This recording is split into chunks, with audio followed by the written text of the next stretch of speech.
In this video, I'm going to explain the use of bins within the inventory adjustments piece.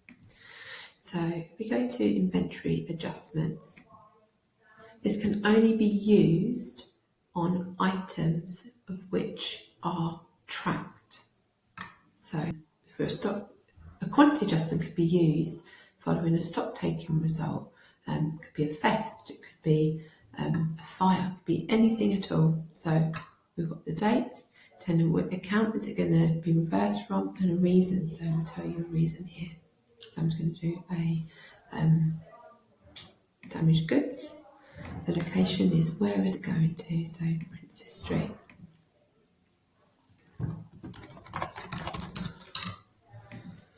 So I'm going to do item 2.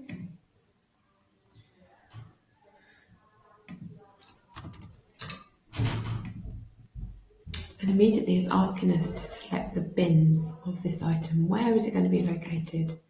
And I'm going to say that it is in the, so that you've got here all our sections that we created earlier. So I'm going to say that it is in Bay 2, Section 2, Shelf 2. So now I'd intend that particular item. So now that's going to be our quantity adjusted. And now I can hit save. And now I can revert to adjusted.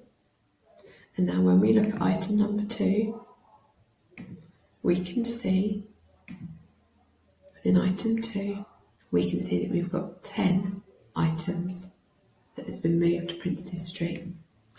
And we can see this is our mapped bin. If we want to do a transfer order, this is where we are moving an item from one warehouse to another warehouse. So we do a transfer order, and we're going to, so the source location could be head office, is going to Princess Street.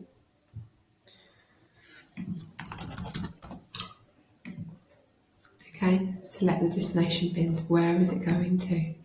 So we know that it is going to go to here, 1. And because we created that as our mapped bin, this is why it's defaulted here. So we're going to hit save. Initiate the transfer. Again, it's transferred. And now when we go to our items, item 2, locations, we can see that we've got 11 sitting there. So within item 2, we can see that we've got 11 in our bins. Now as part of the reporting, we can go to our reports, we can do bin, and it can see what items are in which area.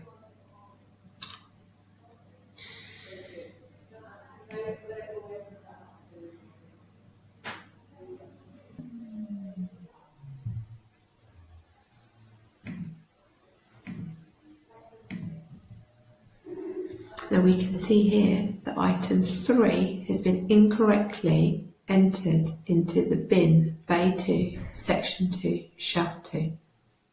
Because of this, we want to move this item out into the correct location. To do this, we would create a move order. So we need to move item 3 out of Bay 2, Section 2, Shelf 2 into its correct location. So let's go to our inventory. Go to move orders.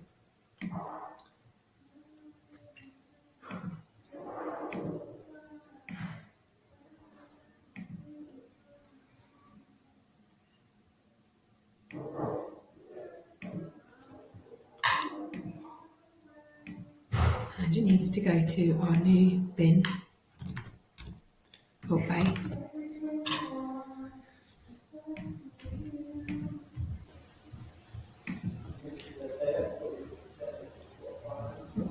So our move order has moved the item from our Bay 2, Section 2, Shelf 2 into the correct item. So let's go to our item, look at item 3, location, here, it's in here.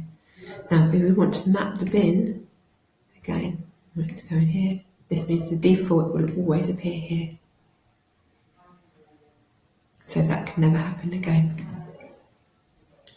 And back to our locations, we've gone back to our 11, which is exactly what we wanted.